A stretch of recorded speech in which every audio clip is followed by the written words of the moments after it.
in today's times, none of us can claim to be indispensable to our respective organizations. In case any of us have this thought that we are indispensable to our organization, then it's a misnomer or a fallacy. We need to understand that we can always be important or a person of value to our organization.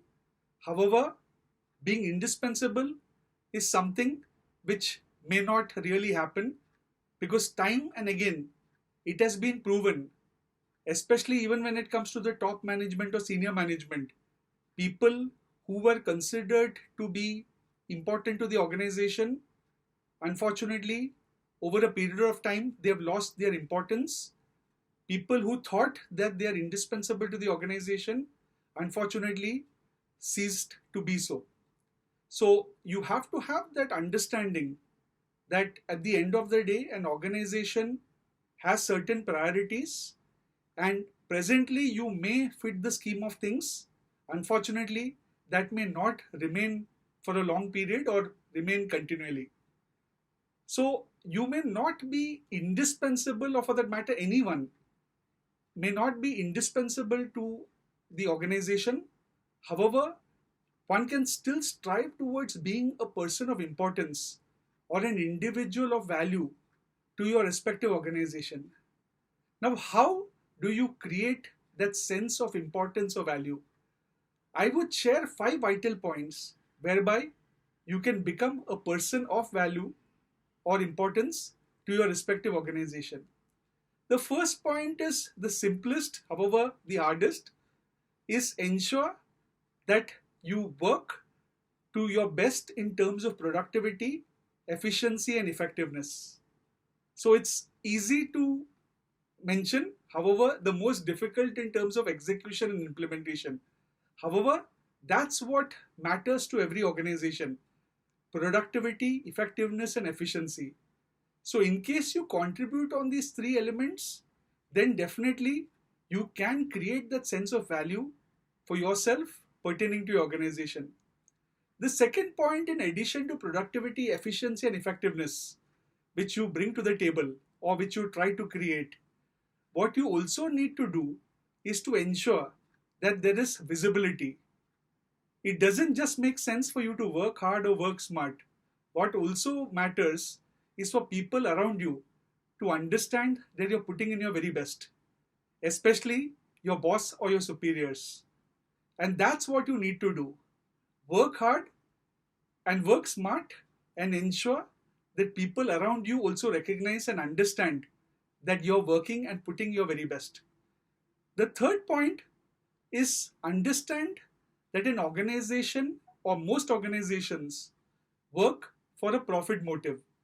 And when it comes to profit, there are two elements which are most important for any business. One is increasing revenue, and two is managing costs. So, as a team member of the organization, what you need to do is to communicate to your seniors or possibly make suggestions in terms of how your organization can enhance or augment revenue and at the same time prudently manage costs. In case you provide good ideas, thoughts, or strategies to your top management or your seniors, then definitely you would be considered to be a person of value or importance to the organization. The fourth point is have an excellent positive attitude. So everyone likes someone who has the right attitude, and for you to be an important person for your organization, in addition to all the points which I mentioned, you also need to have the right attitude. You also need to support people around you. You need to be a problem solver, someone who can be the go-to person in case there's a crisis or any challenge.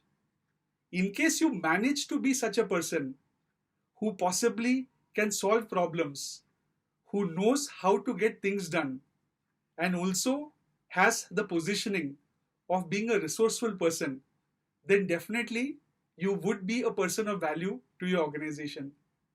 The last point is, regardless of you being an individual contributor or managing a team, you need to be a leader. So it doesn't matter whether you're working all by yourself you can still be a leader.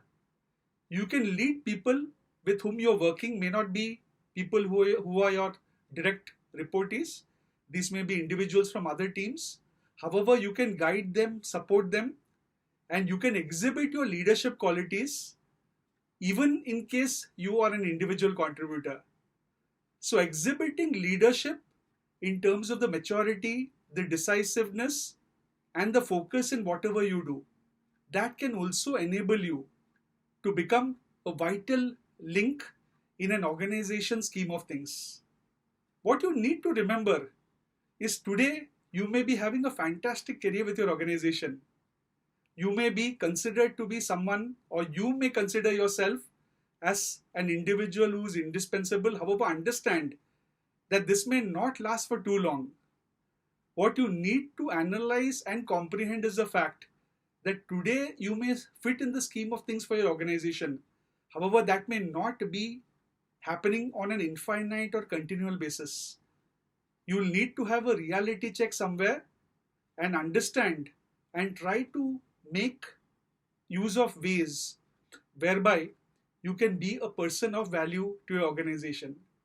So, repeating the 5 points or summarizing the 5 points which I mentioned. 1. Focus on efficiency, productivity, and effectiveness. 2. Work on the visibility element. 3. Ensure that you focus on making suggestions whereby your organization's revenue increases and costs are managed well. 4. Always carry a positive attitude. Let people around you be benefited from the kind of support and help that you can extend. And last, however not least, regardless of you being an individual contributor or team leader, ensure that you bring out your leadership competencies and do your very best to lead yourself as well as your organization to the highest level of success. My best wishes to you. Have a great day ahead.